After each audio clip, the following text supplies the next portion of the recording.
دوستانو تر هر څه له مخه پر سکرین باندې دغه یوه ویډیو له تاسو سره شریکه کوم. راځئ تر هر څه له مخه دا ویډیو را سره وګورئ. له هغه نه بعد بیا پر دغه ویډیو باندې خپل نظر له تاسو سره شریک کوم. دلربا نه وه دا ډمه چې دا اوس عمران خان پسې غږیږي. په افغانستان کې داسې والي وزیر داسې ډم نه و چې دا یې غېږې ته نه وي ورغلی. هغه هم اوس راجګېږي عمران خان پسې خبرې کوي. یاره د مریم نواز څوک د یوازې په اپریشنو باندې یو میلیون ډالر ورکوي چې ځوانه ښکاره شي. د ما د نیا په ځای باندې دا اوس هم 14 کلنه پیغله ښکاري. پرون بله ورځ ما ته دوبۍ نه یو کس هغه کړی و، میسیج کړی و، قسم په الله زه دروغ نه درته وایم صفا خبره کوم. نو ما ته وایي یاره جنرال صاحب زه تا دوبۍ ته راغوالم او تا له ویزټ کوم، تا له اقامه کوم او دا کوم، خو ډېرې خبرې وکړلې. آخر کې ما ته ویل یار د ایمرولي سره کار مه لره، ما چې دا ټوله ډوبۍ راکړم ولاکې پرېږدم.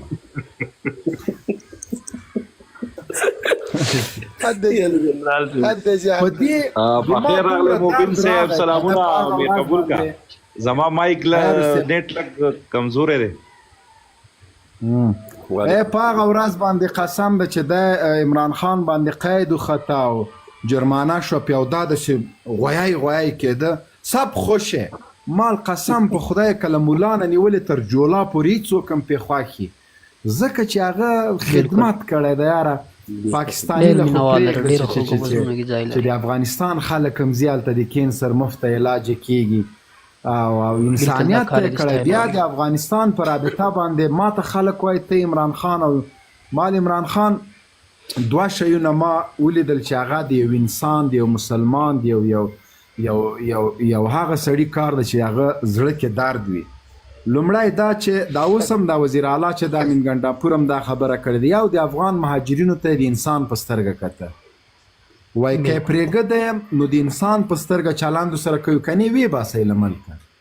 کوم حق چې پاکستانی لري هغه یو افغان ریفیجیز دلته لري، دا انسانیت ده. یو دویم دا چې ما یو ویډیو ولیدله یو افغان په روغتون کې ده، هغه کینسر ده، هغه ورته وایي چې ته به موږ ته افغانستان کې اسپتال جوړوي. یاره دا دومره په نرمه ژبه ورته وایي چې بالکل بس زه به دا کار درته کوم. لکه هغه ته یې دا هم ویلی شو چې بس دلته راځه. بل نیټو والا ته یې ویلې، نیټو والا په ډرون حملې خو یې ټولې بندې کړې، مکمل تاسو یې دماکې نه کړې، دماکې پرېږده ورځې 50 ډرون بریدونه به کېده، دا یې بنده کړه. ناټو سپلای یې بند کړه. همدغسې امریکې ته ویلې ابسولوټلی ناټ، زما ملک نه افغانستان باندې باروت مه وړه. هغه 6 میاشتې تورخم او د بولدک لاره بنده او د ناټو سپلای په مخ باندې. صحیح شو. او همیشه ویلي چې د افغانانو دپاره زه په هغه وایي ډېر کړېدلي خلک دي. او سړی چې احساس لري ستا په اړه باندې ته باید هغه درک کړې. هغه وایي چې افغانستان کې 40 کاله دا یې په ریکارډ پراته دي، جنګونه دي، خلک تباه شول، برباد شول. کوشش وکړو موږ او تاسو افغانستان کې امن راشي. یو سړی خپل د هیواد غم هم کوي او بیا په خپل اوس که ما څوک جیل ته واچوي یاره چې هر څه یې زه ورسره منم. دا 2 کاله پروت د چا ویلې یوه ورځ عمران خان جیل کې نشي تېرولی، چا ویلې 1 ساعت نشي تېرولی، چا ویلې دا شراب خوري، چا ویلې دا ستنې لګوي، چا ویلې دا نشهیي ده. هغه د 2 کاله پروت ده. نه تنها دا چې ښځه یې ورته جیل کې واچوله، هر څه چې ورسره وکړه. بس دا ورته زه نور نه منم، زه پاکستانی یم او د پاکستانیانو د خدمت دپاره زه ډیل نه کوم.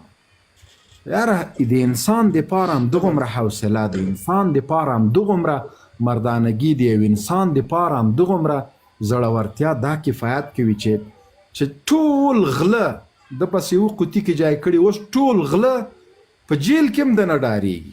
دا په جیل کې پروت ده چې یو غر وکړي بس بیا ټول منډې. او زه درته زیری در کوم چې پاکستان حالات دې حد ته رسېدلي چې دا عمران خان حل نه کړي او هغه راونوځي. دا به راوځي د اختر کې به تاسو د چا پلار یې نشي حل کولی. دوستانو د موبین صاحب دا خبرې مې له تاسو سره شریکې کړې پر دې بنیاد باندې چې موبین صاحب د عمران خان په هکله باندې غږېدلی تاسو ولیدل. موبین صاحب یو هغه شخصیت ته یقیني چې له عمران خان سره ډېر جوړ ده او د عمران خان په حق کې ډېرې داسې خبرې کوي. دا داسې نه کوي چې مثلا موبین صاحب نو د چا له قصده یا موبین صاحب مثلا له عمران خان سره داسې یارانه ده، بلکې موبین صاحب پر دې بنیاد باندې چې هر هغه چا انسانیت ته خدمت وکړو، اسلام ته وکړو، افغانانو پښتنو ته یې وکړو، هغه زموږ ورور ده، د هغه خدمت به موږ ستایو. ګوري عمران خان نه تنها یوازې د پاکستاني ولس یعنی د پاکستاني عوامو غم ورسره و، دا یوه خبره به حقیقت که وګوري که څوک خوا بدوي که یې نه بدوي. عمران خان یوازې نه تنها چې د خپل پاکستاني عوامو غم ورسره و، بلکې په شمول د اسلامي هیوادونو بیا خاص کر افغانستان د دې هم غمخوار و، د دې هم غم ورسره و، د افغانستان د ولس هم غم ورسره و. او ورسره سره کم اسلامي ملکونه اسلامي نړۍ صفزیوال یعنی په کمزوري حالت کې و، د هغه غم ورسره و.